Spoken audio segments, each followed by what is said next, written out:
రాజులకే రాజు. Hello. Okay. Thank you everyone for coming here. ఇంకా పద్ధతి చెప్పాలంటే ఇక్కడికి వచ్చేసిన మీడియా పెద్దలందరికీ థ్యాంక్ యూ వెరీ మచ్. నేను ఇక్కడ ఉన్న ప్రతి ఒక్క క్యాస్ట్ అండ్ క్రూతో ఫస్ట్ టైం వర్క్ చేయడం. It was a pleasure working with them. And నేను ఫస్ట్ రవితేజ గారి గురించే మాట్లాడాలి. Sir can I call you Ravana? నేను రవణ ఫస్ట్ సినిమా చూసిందే విక్రమార్కుడు. ఒక్క ఫ్రేమ్ గుర్తుండిపోయింది.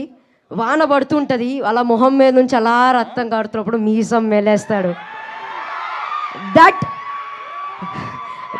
That one frame made me mad. Now I'm working with that madness. Thank you sir. It was a pleasure working with you. Thank you once again. And Dimple అక్క కానీ, ఆశిక అక్క కానీ, getup scene అన్న కానీ, వెన్నెల కిషోర్ అన్న కానీ, సత్య గారు కానీ, సునీల్ గారు కానీ, it was such a sweet moment working with them. It was a very big pleasure. Thank you very much. Sir ఉండగా ఇది చెప్పచ్చో తెలియలేదు. సినిమా బాగుండాలి, సినిమా చేసేటోళ్ళు బాగుండాలి, సినిమా చూసేటోళ్ళు బాగుండాలి. జై సినిమా. Thank you.